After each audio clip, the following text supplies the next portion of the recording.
வாழ்க வாழ்க பல்லாண்டு. சிறப்பான வரவேற்பு. வந்தாரை வரவேற்பதும் வந்தாரை வாழ வைப்பதும் தமிழுடைய மாண்பு. அந்த மாண்புக்கு ஏற்றபடி நல்ல ஒரு வரவேற்பு. வரவேற்று உங்களை வாழ்த்துவது என் கடமை. இதோ என் வாழ்த்து உங்களுக்காக. வெள்ளி நாயகம்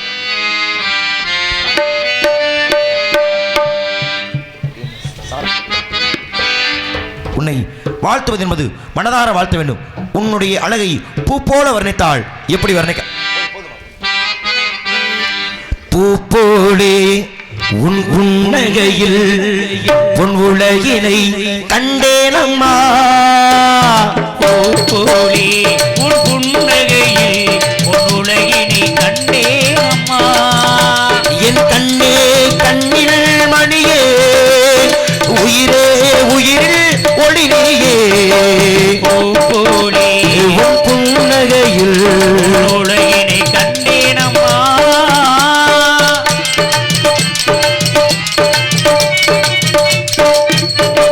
பூங்காட்டிலே சிறு பூங்கொடி போல் நீ நடப்பது நாட்டியமே. பூங்கிலே வரும் சங்கீதம் போல் நீ படிப்பது காவியமே. அன்புக்கு 100 ஆசைக்கு 100 முத்துக்கள் சூட்டி நான் காணுவேன். என்னை பார் மகளே என்னாலும் நீ வாழ்கவே. புன்னகையில் உலகினை கண்டேனம்மா.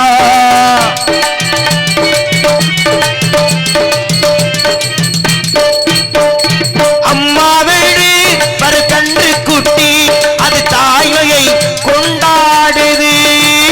குக்குழி வரும் சின்ன கோயில் தன் குழந்தைக்கு சோறு ஊட்டுது. நெஞ்சோடு பாசம் வந்தாடும் போது கண்ணோடு நேசம் ஆறாகுமே. நாடில்லையே என்னாலும் நீ வாழ்கவே. புன்னகையில் உலகினை கண்டேனம்மா. வாழ்க மகளை வாழ்க. சகல கலைஞானமும் பெற்று தாங்கள் பல்லாண்டு கால வாழ்க வாழ்கவன வாழ்த்தி உன்னை பற்றி கதையை மறுபடி முதற்கட்டு விசாரணையாக பண்டு விழி கற்கண்டு ஒளி மாதே. பண்டு விழி பள்ளி விழி கற்கண்டு மொழி மாதே. பண்டு விழி கற்கண்டு மொழி மாதே. நீ மாதிருக்கும் நாடெது சொல் கோதே.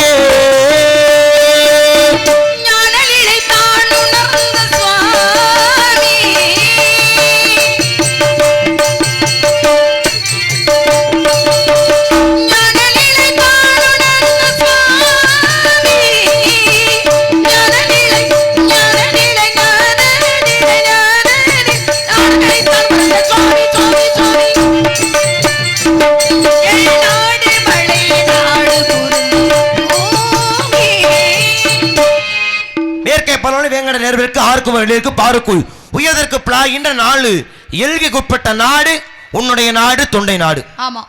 கதைப்படி கேட்ட கேள்விக்கு கதைப்படி நல்ல தெளிவான நல்ல ஒரு விளக்கம். வாழ்த்துக்கள். இது மாதிரி எத்தனை கதை பாட்டு இருக்கு. இதுல எந்த கதை பாட்டு பாடம் இதே அளவு வேகமா தெளிவா ஆக்கப்பூர்வமாக சொல்லுவாயின்னு தெரியும். ஆனா அதை சொல்றதுனால யாரும் இங்க பெரியலாயிர முடியாது. ஏன்னா அது கதைப்படி உள்ளதை சொல்றதுக்கு தான் கதை பாடல் ஒன்று இருக்கு, அதுக்கு பதில் பாடல் ஒன்று இருக்கு. ஒரு வேளை கதைக்கு அப்பாற்பட்டு பல விவரங்கள் இருக்கிறது. ஒரு அப்படியான விவரத்தை நான் கேட்க நேர்ந்தால் அதுக்கு இதே அளவு தெளிவா வேகமா ஆக்கப்பூர்வமா சொல்லுவியாமா? நீ கேள்விகளை பிறப்பதெல்லாம் பகுத்தறிவை வளர்ப்பதற்காக. கேட்கறதுக்கு முன்னாடி சொல்வியாமா அப்படின்னு சொல்லி கேள்விக்குறி என்பது தேவையில்லாது. சந்தேகம் என்பது எதற்காக? சந்தேகம் வந்துச்சுன்னா உலகத்துல சங்கடங்கள் நிறைய வரும். இந்த வள்ளி பொண்ணு இப்படி பதில் சொல்லுதுன்னா எல்லாத்துக்கும் பதில் சொல்லும் அப்படின்னு சொல்லி தன்னம்பிக்கை வேணும். இல்லைன்னா இறை நம்பிக்கை வேணும். தனக்கு தானே நம்பிக்கை இல்லாதவன் அடுத்த எதுவும் நம்ப முடியுமா? அதனால நாரத மகரிஷி தேவலோகத்திலிருந்து வந்திருக்கீங்க.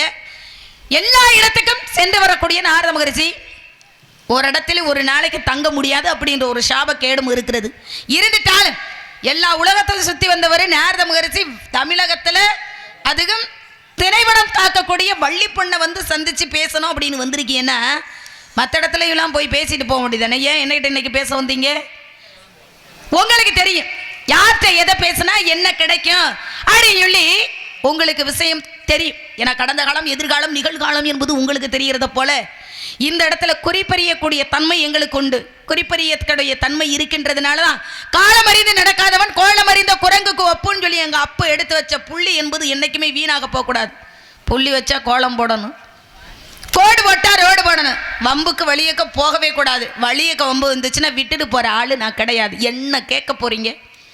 கேட்குற அளவில் உங்களுக்கு இந்த இடத்துல தைரியம் இருக்கிறதா அப்படின்னு நான் சிறு துரும்பாக இருந்தாலும் பள்ளு குத்த உதவும். பெரியவர்கள் எல்லாம் பெரியவர்களே கிடையாது, சிறியவர்கள் எல்லாம் சிறியவர்கள் கிடையாது.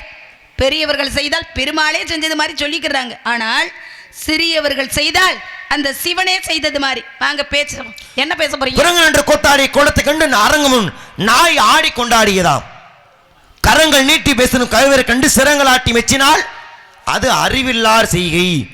என்ன அர்த்தம்னா, ஒருத்தன் சொல்றது தப்புன்னு தெரிஞ்சான் அதுக்கு ஆமாசாமி போடுறது அந்த உலகத்திலே ஆபத்தான ஒரு விஷயமா.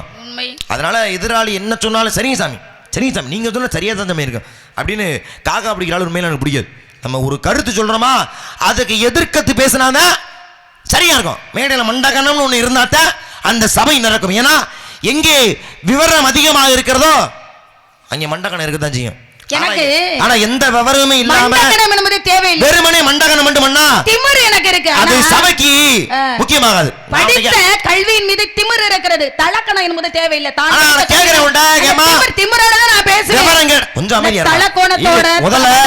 என்ன சொல்றோம்னு வாங்கி பேசணும். இடையில புகுந்து கத்தக்கூடாது. நீ விளையாட நீ பேசுனதை இன்னும் கருத்து சொன்ன நல்லா வாங்கி பேசணும்ல, அதுதான் அறிவாளி கலவு. பேசும்பொழுது இடையில புகுந்துட்டா அது அறிவாளிக்கு அது முட்டாளுடைய செயல். நான் உன்னை என்ன கேட்டேன், ஏமா கதைக்கு அப்பாற்பட்டு பல விவரம் இருக்குமா, கேட்டா சொல்லுவியா? இதுக்கா நீ என்ன சொல்ற? திருப்பி நான் கேட்டா சொல்ற அளவுக்கு உங்களுக்கு தைரியம் இருக்கா?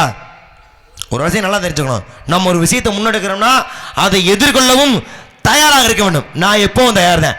நீ ஒரு கேள்விக்கு என் கேள்விக்கு நீ பதில் சொல்றியா?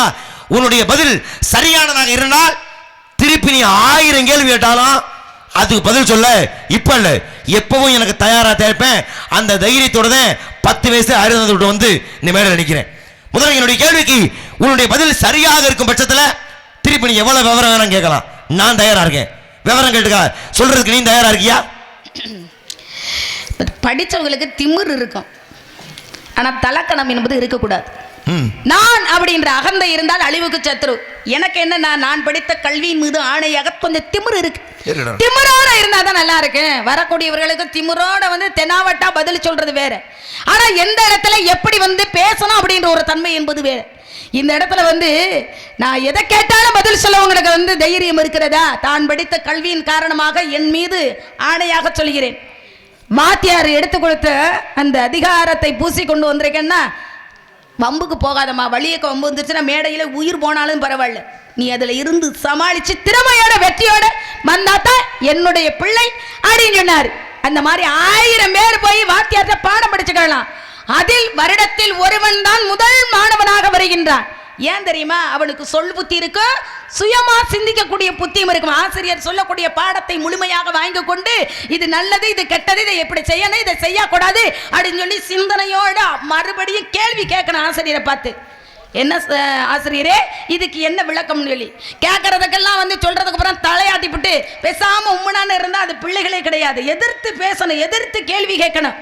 சுறுசுறுப்பா இருக்கக்கூடிய பிள்ளைகள் எப்பயுமே சேட்டை பண்ணு. நம்ம என்ன சொல்லுவோம், எப்ப பார்த்தாலும் சேட்டை பண்றானே, இவன் சேட்டைக்கு அளவே இல்லையா, இவன் இம்சை தாங்க முடியல அப்படின்னா. சுறுசுறுப்பா இருந்தா தான் பிள்ளை, இல்லைன்னா நோய்வாய் போய் ஒரு இடத்துல உட்கார்ந்து போயிரு. அந்த மாதிரி சுறுசுறுப்போட இளம் கன்று பயம் அறியாது அப்படின்றது போல. ஏன்னா இந்த இடத்துல மூத்தவங்க நீங்க எல்லாம் தெரியும். சிறு பிள்ளையா நான் வந்திருக்கேன். யுகங்கள் எத்தனை சுவாமி? என்னுடைய கருத்தை ஒத்த ஒரு கருத்து ஒன்று இருக்கு. ஏன்னா என்னுடைய கருத்து அதான், செத்தாலும் மேடையில் சாகணும், யாருக்கு மண்டிக்கிட்டு வாழவே கூடாது. அந்த ஒரு கருத்து எடுத்து உண்டு. ஆனா சின்ன வித்தியாசம் தான். இது தலைக்கணம் கிடையாது. என்னால் முடியும். நம்ம நான் கற்ற கல்வி மீது எனக்கு அளப்பரிய நம்பிக்கை இருக்கு. என்னால இது முடியும்னு நம்பினா அது தன்னம்பிக்கை. ஆனா என்னால மட்டும்தான் முடியும், எதுக்கு நிக்கிறாள் எல்லாம் முட்டாள் அப்படின்னு நினைச்சா தான் ஒரு அறிவாளி எப்போ ஒருத்தன் மிகப்பெரிய ஒரு எண்ணம் கொண்டு பிறரை முட்டாள் நினைக்கிறானோ அப்ப அவன் முட்டாளா போயிருவேன். அதனால என்னால் முடியும் நம்பிக்கை எனக்கு இருக்கு, உன்னால் முடியும் நீ நம்புற விஷயத்துக்கு வா. யுகங்கள் 4 உண்டு. கிரேதா, திரேதா, துவாபரிகம், கலியுகம். கலியுகத்துல என்ன நடந்தது? இப்ப நடக்கக்கூடியது கந்த புராணம். கிரேதாயுகத்துல கிரேதாவா திரேதாவா? கிரேதாயுகத்துல. கிரேதா என்றால் அரிச்சந்த புராணம். துபாபரயுகத்துல நடந்தது மகாபாரதம். கிரேதாயுகத்துல ஏன்னா வார்த்தை வித்தியாசம் இருக்கு. ஆனா கேட்கும் போது திரேதா கிரேதா கொஞ்சம் ஒரு எழுத்துதான், ஆனா ஒழிக்கும் பொழுது வேற விதமாக. அதனால தெளிவுபடுத்திக்கிற பத்தி எந்த பஞ்சாயத்து இல்ல. முதல் யுகம் கிரேதாயுகம், கிரேதாயுகத்தில் நடந்தது அரிச்சந்திர புராணம். 2வது யுகம் திரேதாயுகம், திரேதாயுகத்தில் நடந்தது ராமாயணம். அதுக்கு அடுத்து துவாபர யுகத்துல மகாபாரதம், இப்ப கலியுகத்துல கந்த புராணம். எல்லாமே இடத்துலயும் வந்து புராணங்கள்ல இருந்து இதிகாசத்துல இருந்து இப்ப நடக்கிற விஷயம் இனிமேல் எத்தனை ஆண்டுகள் ஆகி நடக்கக்கூடிய விஷயம் உங்களுக்கு தெரியும். கதையின்படி நாரத மகரிஷி இல்லாத கதையோ இல்லாத புராணமோ இல்லாத இதிகாசமோ ஏதும் கிடையாது, எதுக்குமே கிடையாது. அந்த மாதிரி பெருமாள் எத்தனை அவதாரம் எடுத்திருக்கிறார்? எடுத்திருக்கிறாரா? மொத்தம் எத்தனை அவதாரம்னு கேக்குறியா? எத்தனை அவதாரம் எடுத்ததுதான் நான் கேட்டேன். எடுத்திருக்கிறார் கேள்வி என்ன கேட்டீங்க? நாம சொல்றேன், கேள்வியை முதல்ல தெளிவா புரிஞ்சுக்கணும். அதுக்கு மட்டும் நீங்க புரிஞ்சு பதில் சொன்னா போதும். மொத்தம் அவதாரம் எத்தனை கேட்டேன், எத்தனை சொல்லுவேன்? நான் எடுத்திருக்கிறார் அப்படின்னா அவதாரம் 10 அவதாரம்னு சொல்லுவான். ஆனா எத்தனை எடுத்திருக்கிறார்னா இப்ப முருகனுக்கு 6 படி வீடுனா சொல்லுவான். ஆனா 6 படி வீடு உருவாயிருச்சா? இல்ல இல்ல. அது போல 10 அவதாரமாக இருந்தாலும் கூட தசாவதார கதாநாயகன் பேரு. இன்னும் தசாவதாரம் எடுக்கல, ஆனா பேரு தசாவதார கதாநாயகன். 9 அவதாரம் எடுத்திருக்கிறார். இன்று ஒரு அவதாரம் இனிமே எடுப்பார். அது கல்கின்ற அவதாரம். அது வருங்காலம், எதிர்காலத்தை நோக்கி. இது ஒவ்வொரு அவதாரத்திலும் ஒவ்வொரு சிறப்பான ஒரு நிகழ்வு. இந்த பிரளயம் ஏற்படுகின்ற பொழுது பெருமாளாகப்பட்ட அவதார புருஷனாக அநீதி உயர்ந்து நீதி தாழ்கிறதோ அங்கே அவதாரம் எடுத்து நீதியை நிலைநிறுத்துவான் என் பாட்டன் மகாவிஷ்ணு. ராம அவதாரம் கேள்விப்பட்டிருங்க. 2வது யுகமான திரேதா யுகத்தில் நடந்த ஒரு நிகழ்வு.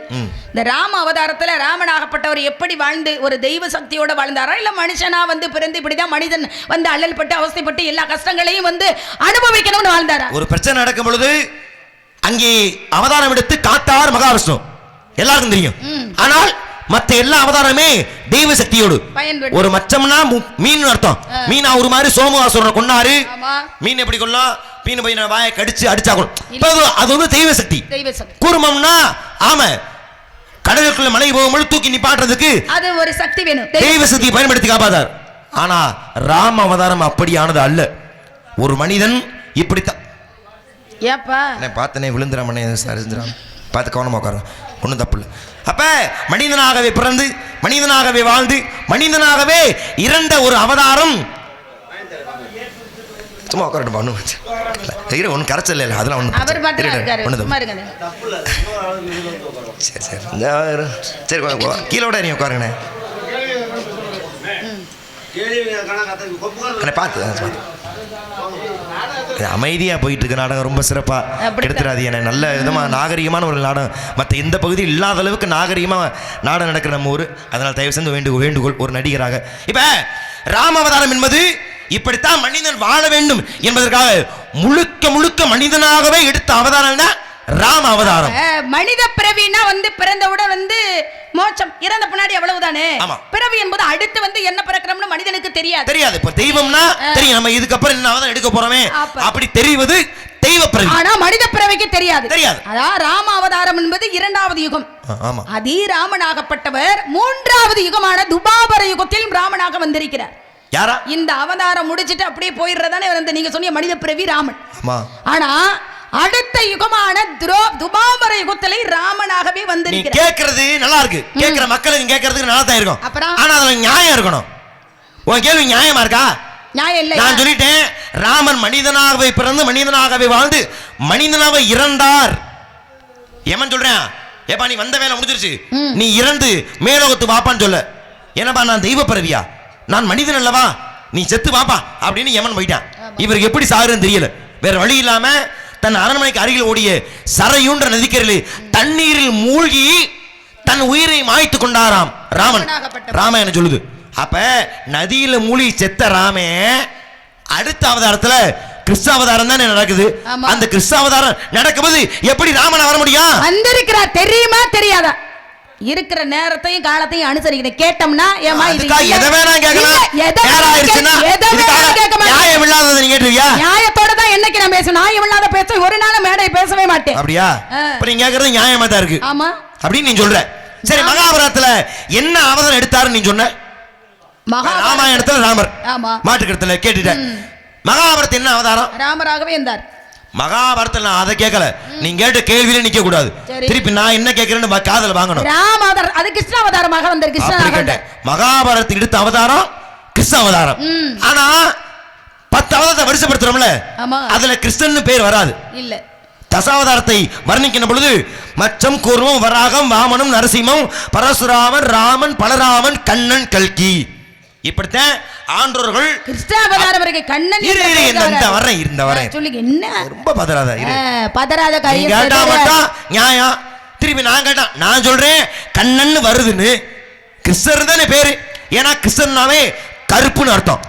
அவர் பிறக்கும் போதே கருமை நிறமாக தோன்றினால நீல நிறத்தில் இருந்ததுனால கருமை நிறமாக கருமை நிற கண்ணாண்டு கூட பேர் இருக்கு. சரி, அப்ப கிருஷ்ணம் எப்படின்னா கருப்பு, கண்ணை கருமை நிறமா தோன்றியதால கிருஷ்ணன் சொல்லப்பட்டது. அதுதானே பேரு. ஆமா சுவாமி. கண்ணன் அவருக்கு பேர் இருக்கா? பேர் இருக்கு. கண்ணன் பேர் இருக்கு. ஆமா, கிருஷ்ண கண்ணன் ஒரு அவதாரமே கிடையாது. அவதாரம் கிடையாது, பேர் இருக்கிறது. 10 அவதாரத்தை கண்ணன் அவதாரம் இல்ல. அப்புறம் எப்படி கிருஷ்ண அவதாரத்துக்கு கண்ணன் பேரு? அப்ப கண்ணன் பேர் வந்திருக்குன்னா அப்ப கண்ணன் ஒரு காரணத்திற்காக பேர் வந்திருக்கணும்ல. சாமி, பெருமாள் நீங்க சொன்னது மாதிரி 10 அவதாரத்தின் கதாநாயகன் பெருமாளாகப்பட்டவர். இப்ப பெருமாளாக இருந்தாலும் ஒவ்வொரு இடத்துல ஆலயங்கள்ல பாத்தீங்கன்னா பெருமாளுக்கு கோதண்டராமன் இப்படி எல்லாம் பேர்கள் இருக்கிற. கோதண்டராமன் வந்தாரா? பெருமாள் ஸ்ரீனிவாச பெருமாள் அப்படின்றாங்க. ஸ்ரீனிவாச பெருமாளாக அவதாரம் எடுத்தாரா? கிடையாது. அந்த மாதிரி கண்ணன் அப்படின்ற பேர் வந்திருக்கு. இதெல்லாம் ஒரு கேள்வியா? உனக்கு வந்தா உனக்கு வந்தா ரத்தம், எனக்கு வந்தா தக்காளி சட்னி. உனக்கு தக்காளி சட்னி நீ கேக்குறது நியாயமா இருக்கு. உனக்கு மகாபாரதத்தில் ராம வந்தானா நியாயம். ஏமா கிருஷ்ணன் கண்ணன் ஒரு அவதாரமே இல்லையாமா? அது சும்மா கோதண்டராமே, சீனிவாசன், நாராயணன் இது மாதிரி ஒரு பேர் வந்திருக்கும். நியாயமா தானே நான் பேசுறேன். இது நியாயமா? நியாயமில்லாத பேச்சு, அநியாயமான பேச்சு. கண்ணன் பேர் வர்றதுக்கும் ஒரு காரண கதை உண்டு. அது என்னன்னு நீ யோசி. ராமனாக வந்த அவர் ராமாயணத்திலேயே அவர் அவதாரத்தை முடிச்சிட்டார். ஆனா மகாபாரதத்துல ராமன் வரல. ஆனா ராமன் வந்தார். யாருக்காக? ஆஞ்சநேயர் கேட்கிறாரு கதை முடியும் பொழுது, ஐயா ராமா, அடுத்த பிறவியிலும் நான் உங்களை ராமனாகவே பார்க்க வேண்டும். யார் கேட்டா? ஆஞ்சநேயர் கேட்கிறார். பார்த்தா ராமர் சொல்றாரு, ஏப்பா நானே மனுஷ பிறவி, நீ என்கிட்ட போய் அடுத்த அவதாரத்துல ராமனை பார்க்கன்றியப்பா, நான் எப்படிப்பா ராமனா வர முடியும் அப்படின்னு மறுத்துட்டாரு ராமர். இதை கேட்ட உடனேயே ஆஞ்சநேயருக்கு மன வருத்தம். என்ன வருத்தம்? ராமன் நம்ம கேட்டது ஒரே வரம் தான், அந்த வரத்தையும் தரமாட்டாரு அப்படின்னு மன வேதனை. வரம் கேட்டவர்கள் இந்த உலகத்திலிருந்து மறையலாம், கேட்ட வரம் மறையுமா? மறையாது. அப்ப என்ன வரம் கேட்டாரு? அடுத்த பிறவியிலும் ராமனாகவே உங்களை தரிசிக்க வேணும்னு. ராமரால் அது முடியாது. ஆனா கிருஷ்ணர் யாரு? கிருஷ்ணர் தெய்வ பிறவிதானே. என்னதான் மனிதனாக அவர் அவதாரம் எடுத்திருந்தாலும் கூட தான் ஒரு தெய்வம்னு கிருஷ்ணருக்கு தெரியும். அதனால என்ன பண்ணாரு? நம்ம போன அவதாரத்தில் ராமனா இருக்கும் பொழுது ஆஞ்சநேய நம்ம கிட்ட ராமனா இருக்கும் பொழுது நம்ம ராமனாவே பார்க்கணும்னு வரம் கேட்டானே, அந்த வரத்தை இப்ப கொடுப்போம் என்று எண்ணிய கிருஷ்ண பரமாத்மா ஆஞ்சநேயருக்கு தூது விடுறாரு. ஏன்னா ஆஞ்சநேயர் சிரஞ்சீவி தானே, அவர் எல்லா யுகத்திலும் இருக்கக்கூடியவர் தானே. ஏன் இப்ப நம்ம ராமாயணம் பேசும்பொழுது இங்கேயே உட்கார்ந்து இருப்பார், கேட்டுக்கொண்டிருப்பார். அப்ப அப்படியான ஆஞ்சநேய பெருமானுக்கு தூது விடுக்கிறார். ஆஞ்சநேயர் வர்றாரு. கிருஷ்ண பரமாத்மா ராமனா மாறி காட்சி கொடுக்க முடியும். சரி, ராமனா இவர் மாறிடுவாரு. சீதைக்கு ஆளு வேணுமே. சீதையை இவர் பார்க்கும் பொழுதுதான் ராமனை சீதை சேர்த்து தானே பார்த்தாரு. அதனால சீதைக்கு யாரை தேர்ந்தெடுப்பது என்று எண்ணிய பொழுது தான் மிகப்பெரிய அழகின் கௌரவம், ஒரு கர்வம் யாருக்கு? சத்தியபாமாவுக்கு. அவள் ஆணவத்தை அடக்குவதற்காக என்ன சொல்றாரு? ஏமா நீ போய் சீதையை வாமான்னு சொல்ல, இவ போனவ இருக்கிற நகை நட்டு எல்லாம் அள்ளி போட்டு வர இவர் சொல்றாரு சீதையை ஆஞ்சநேயை பார்க்கும் பொழுது இந்த கோணத்துல இருந்தாவ என்று ஏசி விட்டு அவளை அவமானப்படுத்தி அனுப்பி ருக்மணிகிட்ட சொல்றாரு, அம்மா நீ போய் சீதையை வாமான்னு. ருக்மணி ஒண்ணும் பண்ணல. போனவ ஒரே ஒரு காவி சேலை அதை மட்டும் கட்டிக்கிட்டு நின்றா. சீதை போலவே தெரிந்தாள். ஆக ருக்மணியை சீதையாக மாற்றி கண்ணபரமாத்மா ராமனாக உருமாறி யாருக்கு காட்சி கொடுத்தார்? அனுமனுக்கு காட்சி கொடுத்தார், ஆஞ்சநேய பெருமானுக்கு. அப்ப ராம அவதாரம் ராமாயணத்தில் முடிஞ்சு. ஆனால் ஆஞ்சநேய கிட்ட வரத்திற்காக, அவன் அன்பிற்காக கண்ணபர கிருஷ்ண பரமாத்மா ராமனாக மாறி காட்சி கொடுத்தார். அப்ப மகாபாரத ராமர் வந்தார். யார் வந்தா? கிருஷ்ண பரமாத்மா ராமனாக வந்து ஆஞ்சநேயருக்கு காட்சி கொடுத்தார். உருவத்தை மாற்றி ராமனாக வந்து காட்சி கொடுத்தார் ஹனுமனுக்கு. இது மகாபாரத கதையில தான், கண்ணனுடைய கதையில தான். கண்ணன் ஒரு அவதாரம் இல்லைன்னு ஏற்கனவே சொல்லிட்டேன். கிருஷ்ணர்னு அவதாரம் இருக்கு. ஏன்னா கிருஷ்ணன்னா கருப்பா பிறந்ததுனால கிருஷ்ணன் சொன்னாங்க. ஆனா கண்ணன் அவருக்கு அந்த அவதாரத்தை பேர் இல்லையில இல்ல. அப்ப எப்ப அவருக்கு கண்ணன் பேர் வந்துச்சு? எப்போயே வந்துட்டு போகுது சுவாமி. அற்புதமா வந்து பதில சொன்னீங்க. ராம அவதாரத்தில் இருந்த ராமனாகப்பட்டவன், அடுத்த அவதாரம் கிருஷ்ணா. ஊர்ல ரொம்ப ஒரு பாலமொழி சொல்லுவாங்க, இந்த கழுவிரை மீன் நழுவிரை மீன் நழுவி போகுதுன்னு. அப்படின்னா போனா அந்த மீனத்தை முதல்ல பிடிச்சு உரசி குளம்புல போட்டுருவாங்க. உன்னை அப்படித்தான் மன்னனும் நினைக்கிறேன். அப்படிலாம் நான் என்னைக்குமே நழுவுற மீனா இருப்பேன். அப்புறம் நழுவாத மீனா தான் இருப்பேன். இனம் இனம் சேரும்ல, அந்த மாதிரி நான் எப்படியே எடுத்துட்டு போகுதுன்னா சரி. இதெல்லாம் ஒரு கேள்வியா? இதுதான் கேள்வி. இதுதான் கேள்வி. சத்தம் போட்டு பேச கூடாது. உன் கேள்வி நான் சொன்னல. என்ன உன் கேள்வி பதில் சொன்னல? ஆமா சுவாமி. திருப்பி என் கேள்வி யார் சொல்லணும்? நீங்க எல்லாம் தெரிஞ்சவரும் உங்களுக்கு தெரிஞ்சிருக்கு படக்கட சொல்லிருப்பீங்க. எனக்கு அப்படி இல்லையே. நான் கலியுகத்துல இப்பதான் காவலி வேலை பார்த்தேன். நீங்க நாரத மகரிஷி, நீங்க எல்லாம் தெரிந்தவர், மூலகம் செல்லக்கூடியவர். இந்த பேச்சுல 1964 முடிஞ்சு 2025. நீ எந்த வருஷம் தான் பிறந்தீங்க? சம்பளம் வாங்க நீ வண்டியை தான் சுத்தணும், நானும் வண்டியை தான் சுத்தணும். எல்லாம் சரிக்கு சம்பந்தம். இதுல என்ன நீங்க அப்படியே அங்க வர்றீங்க இங்க வர்றீங்க சொன்னீங்களா? செத்தால மேலே தானே மாத்தியார் சொல்லி கொடுத்துருக்காரு. ஒரு பேச்சுக்கு சொல்றது அது எல்லாமா வந்து பேச்சுக்கு நீ பேச்சுக்கு சொல்றாளா? நீ சொல்லு. கண்ணனாக அவதாரம் எடுக்கவில்லை என்றாலும் கூட கண்ணன்ற பேர் வந்தது எங்கே எப்போது? கண்ணனாகப்பட்டவர் அவதாரம் எடுக்கவில்லை இருந்தாலும் பெருமாளுக்கு கண்ணன் என்ற பெயர் நாமம் வந்தது. எதற்காக அப்படின்னா, என்ன காரணத்துக்காக அப்படின்னு, ஏன்னா மும்மூர்த்திகளில் முதல் மூர்த்தியாக இருக்கக்கூடியவர் சிவனாகப்பட்டவர். அவர் வந்து எங்கெல்லாம் அதர்மம் தலை தொங்குகின்றார், அதர்மத்தை அழிக்கக்கூடிய தெய்வம். காக்கக்கூடியவர் யாருன்னா பெருமாள். படைக்கக்கூடியவன் பிரம்மன். இந்த 3 பேருக்கும் 3 வித தொழில் இருக்கு. அவங்க தொழிலா சிறப்பாக பண்ணிட்ட பிரச்சனை வராதுல்ல. ஏன்னா அழிக்கக்கூடியவர் வந்து வச்சிருக்கக்கூடிய ஆயுதம் என்பது வேறு, காக்கக்கூடியவர் வச்சிருக்கக்கூடிய ஆயுதம் என்பது வேறு. படைக்கக்கூடியவர் கையில வந்து ஆயுதம் இல்லாமல் வந்து ஏடுகளாகப்பட்டது வந்து இருந்தா தான் சிறப்பா இருக்கும்.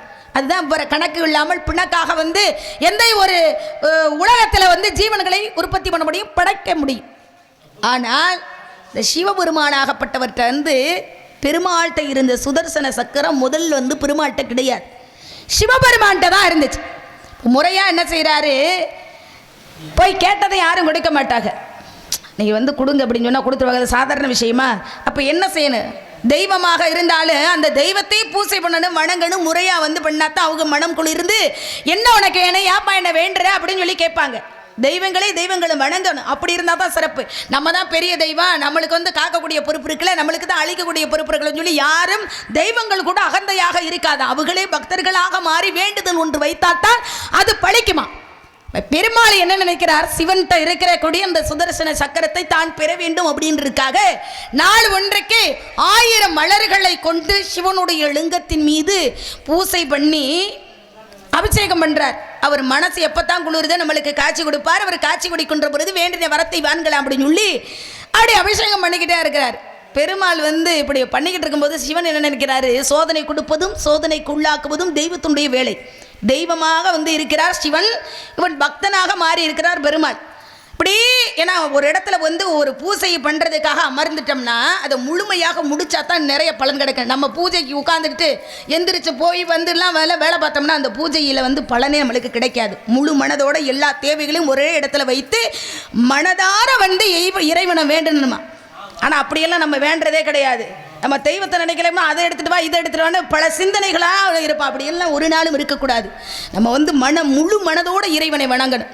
உட்காந்து மலர்களை கொண்டு வந்து பறிச்ச 1000 மலர்களை கொண்டு வந்து ஒவ்வொரு மலர்களாக போட்டு ஓம் நம சிவாய வாழ்க நாதன் தான் வாழ்க சொல்லி சிவனுடைய மந்திரத்தை சொல்லி உச்சரித்து என்ன செய்கிறார், பெருமாள் வணங்கி கொண்டே இருக்கிறார். முழுமை பெறப்போகுது.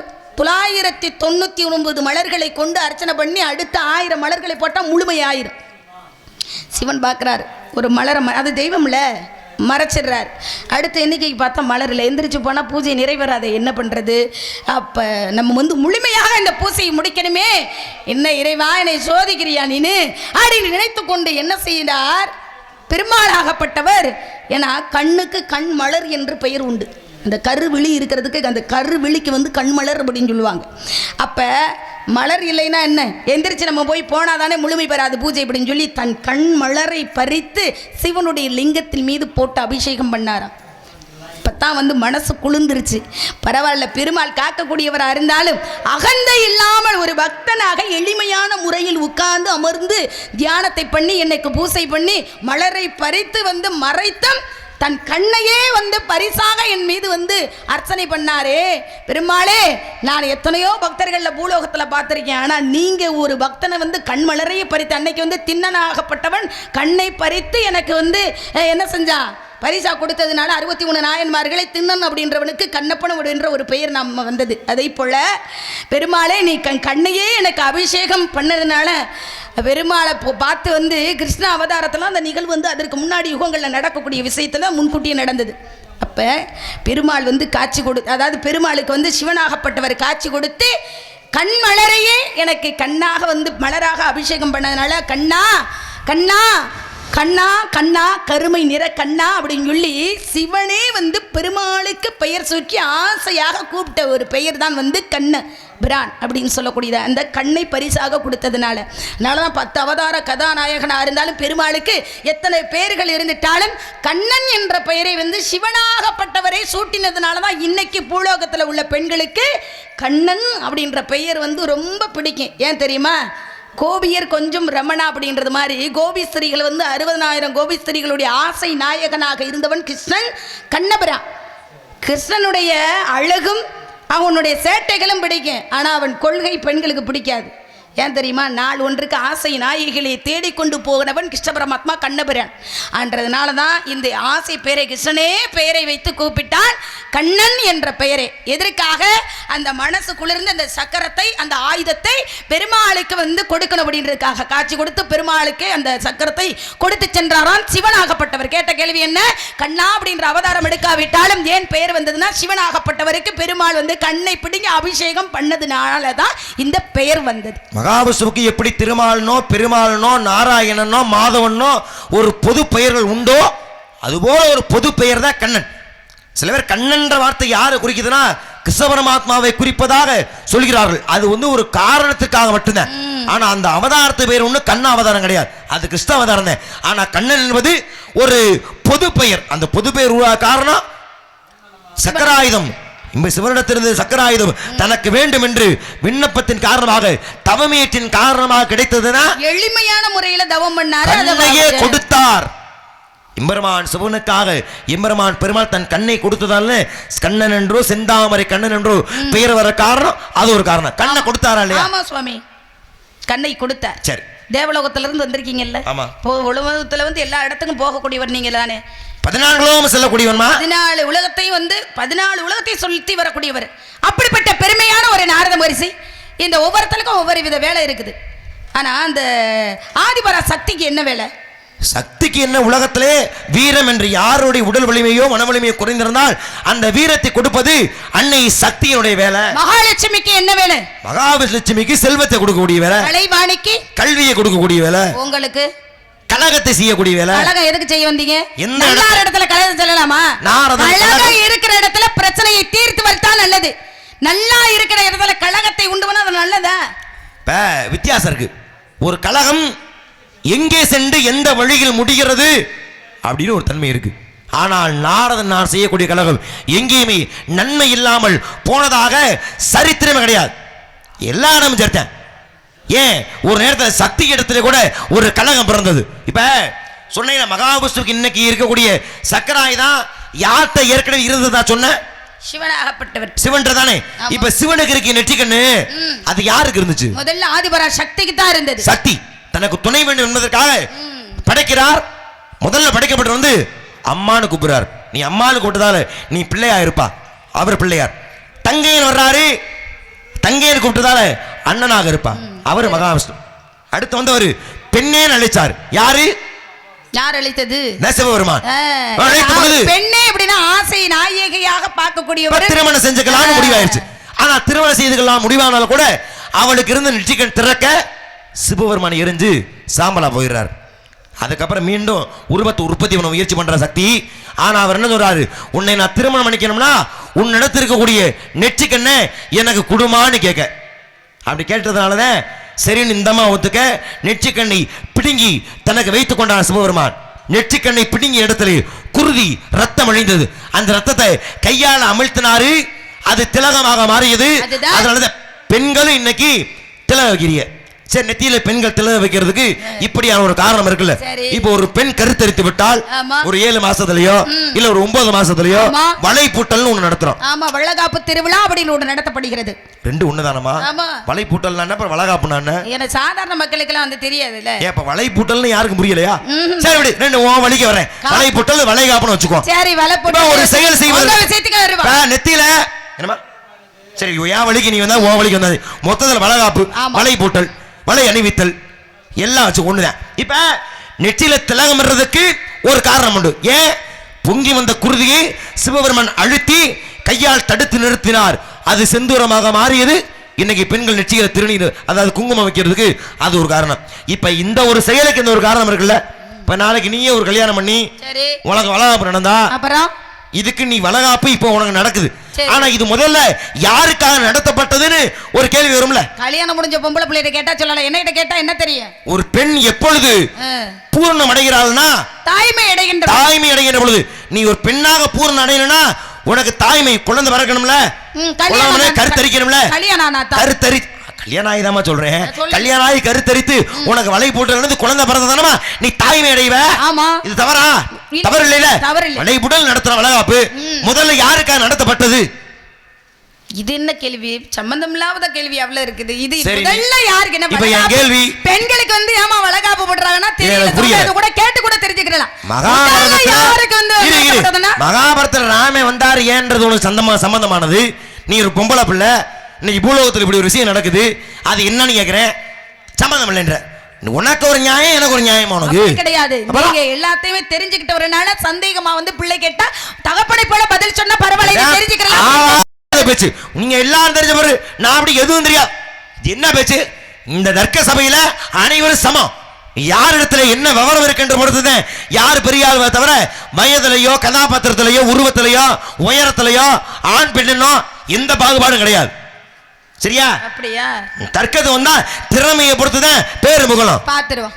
சொல்லு, பொம்பளை பிள்ளை வலை புட்டல் நடத்துறோம். ஏதோ ஒரு திட்டத்துல தான் வந்திருக்கீங்க. நான் எந்த திட்டமும் போடுறாரு கிடையாது. மேடைக்கு வந்த பிறகு என்ன எதிராளி பேசுகிறார்களோ அதுக்கு தகுந்த மாதிரி பேசுறாள். நான் எந்த திட்டமும் எனக்கு கிடையாது. அப்படிதான் நான் முதல் கோணல் முற்றிலும் கோணலுமா இருக்க கூடாதுல்ல. அந்த மாதிரிதான் முன் ஏறி எப்படி போகுதோ அதே மாதிரிதான் பின் ஏறி வந்து திலகம்ன்ற பொட்டு வைக்கிறதுக்கு ஒரு காரணம் இருக்கும் பொழுது வளைகாப்புன்னு ஒரு பெண்ணுக்கு நடத்துறான். அது காரணம் இல்லாம போயிருமா? காரணம் இல்லாம எங்கேயுமே தோறாங்க. புராண இதிகாசம் பேசுறது அப்பாற்பட்டது. நீ புராணம் பேசணும், நான் இதிகாசம் பேசணும், அடுத்து ஆழ்வார் பேசலாம், நாயன்மார் பேசலாம், சிலப்பதிகாரம் பேசலாம், வளையாபதி பேசலாம், எல்லாம் பேசலாம். யாரும் வந்து ஏப்பா இது ஏப்பா பேசுனீங்க கேட்க போறது இல்ல, கேட்க மாட்டாங்க. விவரத்துக்கு தான் முக்கியம். இது நடைமுறைப்படி நடக்கிறது தானே. இதுக்கு ஒரு புராண ரீதியாவோ இதிகாச ரீதியா ஒரு காரணம் இருக்கும்ல.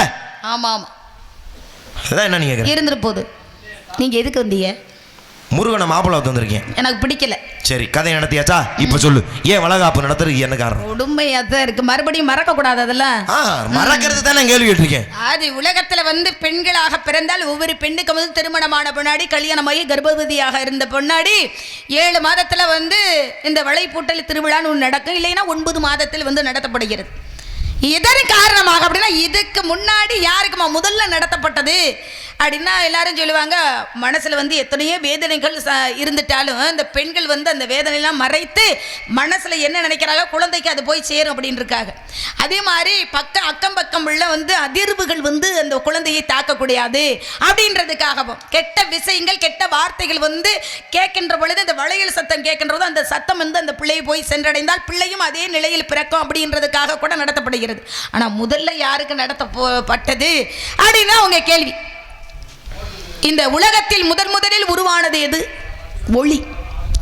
ஒளியில் இருந்து தோன்றியதுதான் ஆதிபரா சக்தி ஆகப்பட்டவள். நீங்க சொன்னீங்கல்ல, ஒவ்வொருத்தரையும் இப்படி வந்து படைத்தார், அது மாதிரி யார் யார் எப்படி அழைத்தார்களோ அதே மாதிரி வந்து முறைகள் என்பது மாற்றப்பட்டது. அப்படின்னா இந்த உலகத்தை இந்த பிரபஞ்சத்தை படைப்பதற்காக ஆதிபரா சக்தி ஆகப்பட்டவள் கற்பத்தை சுமந்து கொண்டிருந்தார். அந்த கற்பத்தை சுமந்து கொண்டு இருக்கின்ற பொழுது அவளுடைய உலகத்தையே படைக்கணும் அப்படின்னா எவ்வளவு நிலையில வந்து அவர் வந்து சுமந்து கொண்டிருப்பாள். அந்த சுமையாகப்பட்டது ரொம்ப வேதனையாக இருந்ததா. இந்த வேதனையை மறைப்பதற்காக தேவாதி தேவர்கள் முனிவர்களும் அத்தனை பேர் என்ன செஞ்சாங்க, அந்த ஆதிபரா சக்தியை மனசு வந்து சந்தோஷப்படணும், இதுக்கு என்ன பண்றது அப்படின்னு சொல்லி இதே நடக்குதுல பார்த்தீங்களா. ஆடி மாதம், இந்த ஆடி மாதத்தில் ஆடி மாதம் 18ஆம் பெருக்கன்னைக்கு அன்னை உமையவளை ஆதி பராசக்தியாகப்பட்டவளை ஒரு இருக்கையில் அமர வைத்து அத்தனை பேரும் வந்து வளையல் கூட்டிட்டு வந்து எல்லா பேரும் வந்து சேர்ந்து என்ன செஞ்சாங்க, அன்னை ஆதி பராசக்தியின் மனசை வந்து பாரத்தை குறைப்பதற்காக அந்த வளையலை பூட்டி கொண்டே இருந்தார்களாம். வளையல் ஒவ்வொரு வளையலை போட்டு போட்டு வந்து கை நிறைந்த உடனே சலசலப்புனால அன்னையாகப்பட்டவள் மனசு சந்தோஷம் அடைந்தாள். அந்த சந்தோஷத்தின் காரணமாக பிரம்மஜத்தை வந்து படைக்கின்ற பொழுது எந்த சஞ்சலமும் இல்லாமல் மகிழ்ச்சியாக படைத்தாளாம். இதுக்காகத்தான் ஆதி பராசக்திக்கு அன்றைய உள்ள காலங்களில் ஆடி மாதம் 18ஆம் பெருக்கன்னைக்கு வளகாப்பு திருவிழா நடத்தினதன் காரணமாக இன்றைக்கும் பூலோகத்தில் நெல்லையப்பர் காந்திமதி அம்மாளுக்கு இன்றைக்கும் ஆடி மாதம் 18ஆம் பெருக்கன்னைக்கு வளகாப்பு திருவிழா ஒன்று நடத்தப்பட்டது. அது மட்டும் கிடையாது, எத்தனை வந்து பெண் தெய்வங்கள் எங்கெல்லாம் இருக்குதோ அந்த நாளன்று இந்த வளையல் வந்து போட்டு தான் வேண்டுதலை வைக்கக்கூடிய நாளாகவும் இன்றைக்கு வந்து பூலோகத்தில் உள்ள மக்கள் வந்து இருக்கின்றார்கள். தான் வந்து கர்ப்பவதி அடையவில்லை என்றால் அந்த வளையலை கொண்டு போய் அந்த அம்பாளுக்கு வந்து நம்ம சாத்தி வேண்டிக்கிட்டோம்னா, இன்னைக்கு பார்த்தீங்கன்னா நிறைய ஆலயங்களில் அம்மனுடைய ஆலயத்தில் வந்து வளையல் வந்து கட்டி விட்டு வருவாங்க. ஏன் அப்படின்னா அவள் மனது குளிர்ந்து தனக்கு தாய்மை பாக்கியத்தை கொடுப்பாள் அப்படின்ற ஒரு காரணத்துக்காக முதலில் வந்து வளகாப்பு திருவிழா யாருக்கு வந்து நடத்தப்பட்டது அப்படின்னா, எல்லா தெய்வங்களும் ஒட்டுமொத்தமாக சேர்ந்து அன்னை ஆதி பராசக்திக்கு, அதுக்கும் இந்த ஆடி மாதம் 18ஆம் பெருக்கன்னைக்கு தான் வளகாப்பு திருவிழா ஒன்று நடத்தப்பட்ட ஒரு நாள். ஒரு தாய் தன் கருவை சுமக்கின்ற பொழுது என்ன எண்ணத்தோடு சுமக்கிறாளோ அந்த எண்ணத்தோடு தான் குழந்தையும் பிறக்குமா. சொல்லுவாங்க ஊர்ல நூலை போல சேல தாயை போல பிள்ளைன்னு. ஏன்னா ஒரு குழந்தை பிறந்த பிறகு அதை யாரு வேணா எடுத்து வளர்க்கலாம், பஞ்சாயத்து இல்லை. ஆனால் கருவை சுமக்கும் பொழுது நல்ல எண்ணத்தோடு சுமக்க வேண்டும். இப்ப மகாபாரத கதையில் கூட காந்தாரி மிகப்பெரிய கர்ப்பகரசி தான். தான் கல்யாணம் பண்ணிக்க கணவன் திருதராசனுக்கு அந்தரியாது என்று தெரிந்த உடனே தானே கண்ணை கட்டிக்கிட்ட ஒரு அதீத கர்ப்பகரசி. அவன் நல்லவனா, அவ பெத்த கௌரவர் 100 பேரும் நல்லவையில இருந்திருக்கணும்ல, கெட்டவையில பிறந்தாங்க. ஏன்னா அவ கருவை சுமந்த பொழுது என்ன சம்பவம் நடைபெற்றது? ஏன்னா அவ எப்படி கௌரவர்கள் 100 பேரோ அதே போல அவன் கூட பிறந்தவங்களும் 100 பேர், சகுனி கூட பிறந்தவங்க 100 பேர், ஒரு பொம்பளை பிள்ளை காந்தாரியா. ஆமா காந்தாரி. இப்ப அந்த 100 பேரை தூக்கி சிறையில போட்டாரு பீஷ்மாச்சாரியார். ஒவ்வொருத்தனுக்கு ஒரு சோத்து பருக்க ஊமச்சு உள்ள தண்ணி, இதை சாப்பிட்டு உயிர் வாழ முடியுமா? முடியாது. அப்ப எல்லாத்தையும் சேர்த்து சாப்பிட்டது சகுனி, மீதமுள்ள 99 இறந்து விட்டார்கள்.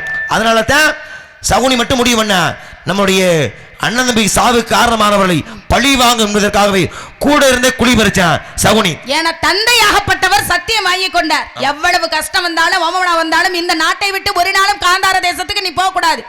இவர்களை அத்தனை பேரையும் கூட இருந்தே கருவறுக்கணும். காந்தாரி வயிற்றில் எத்தனை குழந்தை பெற்றெடுத்தாலும் அந்த கௌரவ கூட்டத்தை அழிக்கணும் சொல்லி சத்தியம் வாங்கிட்டாரு. அப்பா பேரு சுபலன்னு பேரு. அவர் கூட்டம் நம்ம பெரிய கட்டையை வச்சு காலில் ஒரே அடி, கால் உடைஞ்சு போச்சு. ஏப்பா என் காலை உடைச்ச? நீ அப்படி காலை தேய்ச்சி தேய்ச்சி நொண்டியா நடந்து போகும் பொழுது உன்னை பார்த்து எல்லாரும் சிரிக்கணும். அந்த சிரிப்புல உன்னுடைய வன்மா, உன் பகைமை உன் மனதை விட்டு மறைய கூடாது. பழி வாங்குற உணர்ச்சி என்பது மீண்டும் மீண்டும் தலைத்துட்டு இருக்கு. அப்ப அதே பழி வாங்கும் உணர்ச்சியோடு கருவை சுமந்தாள் காந்தாரி. அதே மாதிரியே பழி வாங்கும் எண்ணத்தோடே பிறந்தாள் துரியோதனே. ஊசி முனையளவு கூட இடம் தர முடியாது. ஏன்னா நாட்டை பாதி கேட்கிறாங்க, தர முடியாதுண்டா. சரி நாட்டுல பாதி வேணாப்பா, ஒரு 5 ஊரை கொடு, தர முடியாதுண்டா. 5 தெருவாது கொடுடான்னு கேட்டாங்க. இல்ல ஒரு வீட்டை கொடுறாங்க, 5 பேர் இருக்கிறோம், முடியவே முடியாதுண்டா. அப்ப ஒரு தாய் என்ன எண்ணத்தோடு அந்த கருவை சுமந்தாலோ அதே இன்னத்தோடு பிரதிபலிப்பு என்பது பலனை கொடுக்கும். ஊர்ல நூலை போல சில தாயை போல பிள்ளை அற்புதமான கருத்துக்கள். தாயை பார்த்து வந்து வரவிடணுமா? ஏன்னா தாயை கணத்தடியில பார்த்துட்டா பிள்ளைய வந்து வீட்டுல போய் பார்க்க தெரிய தேவையில்லைன்னு சொல்லி அன்றைய உள்ள காலங்களில் பெண் எடுத்தார்கள். இன்னைக்கெல்லாம் அப்படியெல்லாம் கிடையாது. வேற மாதிரி வந்து பெண்கள் பார்த்தாலும் அமையதும் இல்ல. உன்னுடைய அழகுக்கு அறிவுக்கு தகுந்த மாதிரி உனக்கு ஏத்த மாப்பிள்ளை எதுக்கு நீங்க பார்க்கணும்? மாப்பிள்ளைன்னு சொல்லிட்டேன். இருமா மாப்பிள்ளை எதுக்கு நீங்க பார்க்கணும்? நீங்க பார்க்கணும்னா வந்து எனக்கு நாட்டு மக்கள் இருக்காங்க, அண்ணன் தம்பி இருக்காங்க, அப்பா அம்மா இருக்காங்க. சாபத்திட்ட போய் தீர்க்க சுமங்கலிமோன்னு சொன்னேன், அவ கேட்கலையே. ஏன் சொன்னீங்கன்னு அப்படி நான் சொன்னதுனாலதான் உயிர் விட்டு வந்தாள். அப்படி கிடையாது. ஒரு பொண்ணுக்கு வந்து வயசு பிள்ளை இருக்குன்னா போய் அப்பா அம்மாட்ட சொன்னீங்கன்னா நியாயமான பேச்சு. ஏன் நீ ஒண்ணு வயதுக்கு வராத பிள்ளையா? அப்படி இல்லை சுவாமி, மங்கை பருவம் அடைஞ்சதுனாலதான் இந்த பெண்ணு மங்கை பருவம் அடைஞ்ச பெண்ணுக்கு இன்னார் மயனை பாத்திருக்கேன்னு சொல்லி நீங்க போய் சொல்லிருந்தா நியாயம். சரி, அதை விட்டு இங்க வந்து என்ன கிட்ட நேரடியா பொம்பளை பிள்ளைய சொல்லலாமா? தப்பு இல்லையே. தப்பு இல்லை. மத்த யாருமே ஒரு இடத்துக்கு போக முடியாதுன்னு வரைமுறை இருக்கு. யமலோகத்துக்கு சிவனே போக முடியாது. ஆனா யாரு போவா? நீங்க. நாரத நான் போவேன். மகாலட்சுமி அந்த படத்துக்கு மகாவிஷ்ணுவே போக முடியாது. யாரு போவா? நான் போவேன்.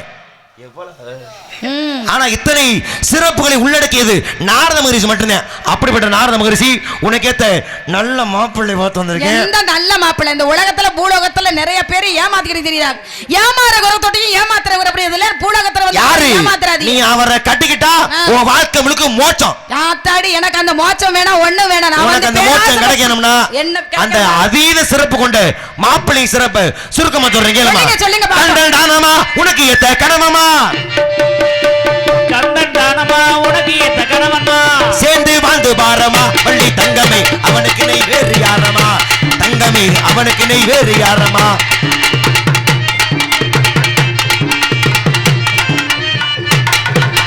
நாட்டுக்குள்ளே வாழறிய பேரு கிட்டுமா உனக்கே கட்டிக்கிட்டா உனக்கு நட்டவா சேவல் கொடி பிடித்து நாட்டை காக்கிறானமா சேவல் கொடி பறக்க மீன்கள் வார்த்தமானமா கொடி பிடித்து நாட்டை காக்கிறானமா மாதவனின் வார்த்தைக்கத்தான் நீ எங்கலாமா மாதவனின் கந்தன் கடமன் கார்த்திகேயன் அழகன் குமரன் அந்த வேலவனையும் உனக்கேத்த மாப்பிள்ளை முருகன் தான் உனக்கேத்த சிறப்பான மாப்பிள்ளை. கட்டிக்கிறியாமா? முடியாது, எனக்கு பிடிக்கவே இல்லை. நீங்க பாத்துற மாப்பிள்ளை கட்ட மாட்டா? கட்ட முடியாது. அல்லு பகல்ல இந்த அவஸ்தையை நீ விடுத்து அல்லு பகல்ல இந்த அவஸ்தையை நீ விடுத்து ஒரு நாளா அவனி யோர்த்தல இருப்பா செவிமடு சொல்லும் வார்த்தை கேளாமா பொய்யான தவ வேடம் புனைந்து வந்தவரே பூமியில் கோழி சர்க்கள் புகழும் நாரதரே கைவரிசை செல்லாது போ. பொய்யான வேணாமா? என்னுடைய வேடத்தை பார்த்தா ஒரு முக்கிய அறிவிப்பு. இங்க நாடகம் நடந்துருக்கு. இங்க தாளம் போட்ட கருப்பு ராசா எங்க போனாப்லன்னு தெரியல.